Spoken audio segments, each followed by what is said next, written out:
Bom dia, boa tarde, boa noite, boa madrugada. Olá pessoal, como estão? Espero que estejam bem. Estou aqui gravando para vocês hoje, acho que vai dinamizar um pouco as nossas aulas, né? Eu acho que vai dar uma ajudinha aí para vocês, tá? Então, assim, vamos retomando aqui os nossos conteúdos. Eu gostaria de retomar com vocês na aula os conteúdos que na aula da semana passada eu enviei para vocês 2 links, né? Um link que reforçava, né, a elaboração dos formulários, porque nós já havíamos feito os formulários em sala de aula, né? Então, vocês já haviam aprendido a confeccionar, elaborar esse formulário nos seus demais tipos, mas nós não havíamos ainda tratado a questão de como que é as respostas lá no Google Formulários, né? Então, com esses 2 links que eu enviei para vocês, vocês puderam verificar, né, como que é as respostas, né? Como você analisa, como você trata os dados que você acaba recebendo dos teus respondentes, né? Dos indivíduos que responderam o vosso questionário. Então, vocês já me enviaram o trabalho, eu já recebi, não corrigi todos ainda, tá? Mas fiquem tranquilos, à medida que eu vou corrigindo, se eu tiver que fazer alguma ressalva, se eu tiver alguma dúvida, se eu identificar principalmente que algum aluno, eu não recebi o questionário de algum aluno, vocês podem ficar tranquilos que eu mesmo irei entrar em contato com vocês, combinado? E assim, hoje a gente termina essa questão dos formulários, né? Com a aula passada, então nós finalizamos a parte onde nós temos aqui das respostas, né? Deixa eu abrir aqui para vocês analisarem. Então a gente trabalhou as respostas, foi mostrado para vocês como enviar esse formulário e aqui foi tratado então na última aula com aqueles vídeos que eu enviei para vocês. Né? Como que é possível analisar? Então, dessas 3 formas. A primeira é a pergunta, o resumo. A segunda, a gente pode analisar pergunta por pergunta desse nosso formulário. E a terceira, de modo individual, né? O formulário em si, tá? Então, nós terminamos aqui. Eu vou fechar essa questão do Google Formulários. Terminamos esse conteúdo. E hoje, conforme o combinado, nós vamos seguir com o nosso planejamento e o nosso conteúdo programático, nós iremos iniciar a trabalhar no Google Documentos, tá? Então, a gente tem uma série de atividades, uma série de formatações, né? Tem a guia de ferramentas que o Google disponibiliza alguns recursos bem bacanas que agiliza o nosso trabalho, dinamiza o nosso trabalho e com isso a gente ganha tempo também, né? Principalmente nessas épocas de coronavírus em que nós estamos trabalhando essencialmente online, né? Então, nós precisamos cada vez mais estar aí aderindo esse tipo de ferramenta por meio de vídeos, videoconferência, tem o Hangouts também, as ferramentas de videoconferência do Google. Nós temos aqui também toda essa parte aqui que nós estamos vendo, né? Todos esses recursos nós iremos trabalhar em sala de aula conforme o combinado, né? Então, a gente já terminou o Google Formulários e hoje nós iremos iniciar aqui no Google Documentos, tá? Então, para vocês abrirem, né? Para vocês se localizarem aí no computador de vocês, primeiramente você pode acessar a sua conta Gmail, acessar aqui o ícone de aplicativos no Drive, né? Você vai clicar aqui em cima do Drive. Eu não irei clicar porque o meu já está aberto aqui. E dentro do Drive, nós temos o Google Documentos, né? Então, você vai clicar aqui no Google Documentos. Eu também não vou abrir porque eu já tenho uma guia aqui com ele aberto, né? Que é com o documento que nós iremos trabalhar. Né? Esse documento aqui foi um documento, um modelo de TCC da Faculdade Iguaçu. Né? Então, nós iremos iniciar trabalhando na ferramenta, aprendendo os modelos de formatação, como se fazer um sumário automático, como fazer as legendas automáticas, como gerar a paginação, né? Como que tem que ser redigido um texto, né? Quais são as fontes que nós podemos utilizar. Eu irei demonstrar, apresentar para vocês um modelo de TCC, né? Que provavelmente vocês terão que desenvolver, irão desenvolver um TCC. Então, vocês terão que conhecer, né? Alguns elementos pré-textuais. Claro que vocês irão aprender isso na sequência, mas aqui a gente já dá essa tomada, né? Você já apresenta para o acadêmico, né? E conhecendo, e se inteirando, e buscando conhecer cada vez mais, até porque ele não vai elaborar agora um documento, mas terão os pré-projetos que terão, né? Os projetos de estágio, os possíveis artigos, os próprios trabalhos dos professores, vocês já poderão ir se organizando e colocando numa formatação, né, em nível de faculdade, né, digamos assim, tá? Então, este é o modelo da instituição, a coordenação me enviou um modelo, né, de um TCC que foi construído, um modelo já pronto. Esse TCC, ele está finalizado, ele está formatado, mas mesmo assim eu irei fazer algumas demonstrações para vocês, principalmente na parte de formatação, tá?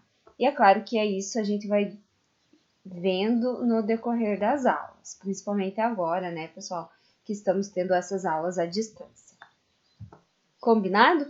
Então, assim, vejam bem, esse modelo aqui é um modelo bastante extenso. Não sei se vocês podem observar aqui, ó, ele está sinalizando para mim, eu tenho 121 páginas, né, desse modelo de TCC. Claro que nem todos os TCCs chegam a ter 121 páginas, vocês não precisam se assustar, tá? Mas pode ter.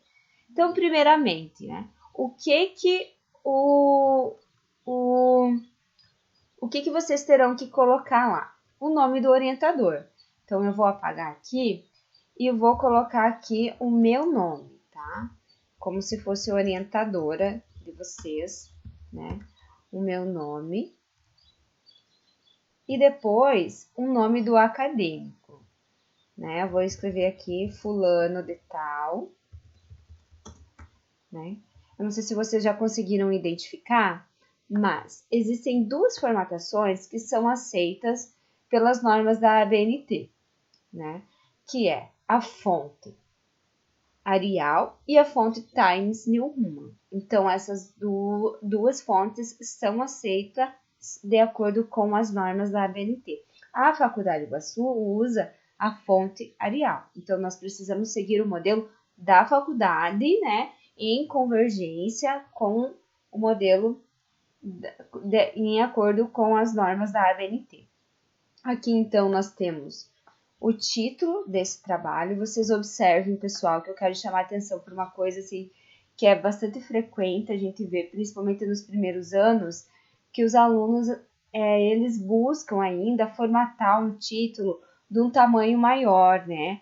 Uma fonte de um tamanho maior ou uma fonte diferente, enquanto no ensino superior a gente dificilmente, né, principalmente num trabalho científico, vai utilizar uma fonte além do tamanho 12, tá?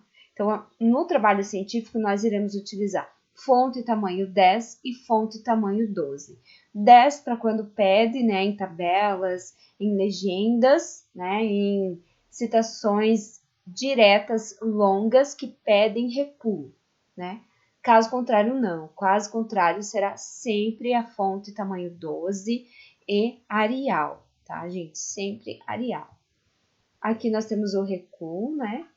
Que ele traz essa informação, né? Que é o trabalho de conclusão apresentado como requisito para obtenção de grau e o nome do orientador, né? A data.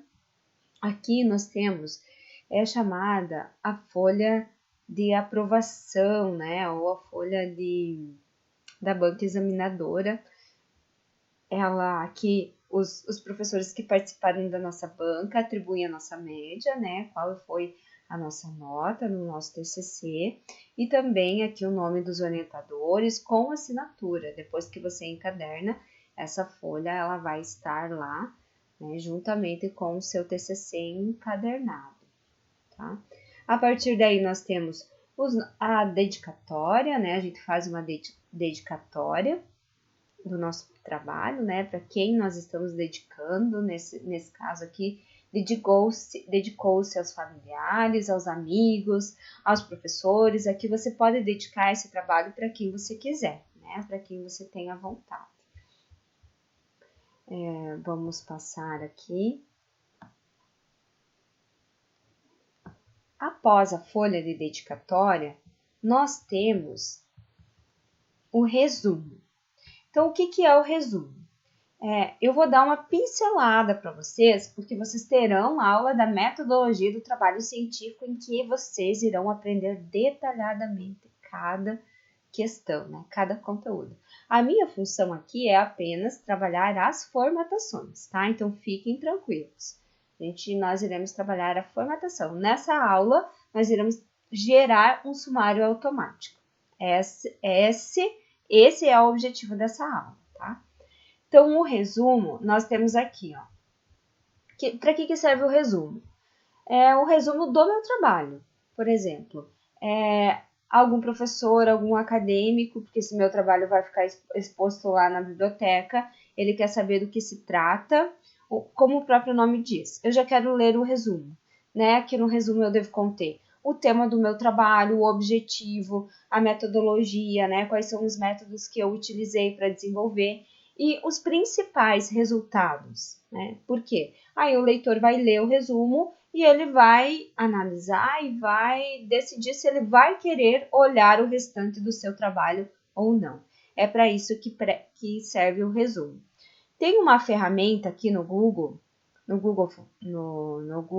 Docs ou no Google Documentos, que é a contagem de palavras. Quando você elabora um artigo científico, por exemplo, essa ferramenta ela serve para contar quantas palavras tem. Por que eu vou contar aqui? Porque muitas revistas, muitos artigos pedem, por exemplo, que tenha até 200 palavras. Ó, essa aqui tem 206. Não, um resumo deve conter até 200 palavras. Então, essa ferramenta aqui vai contar as palavrinhas do meu resumo. Essa ferramenta também está disponível lá no Word, tá, pessoal? Para quem usa bastante o Word.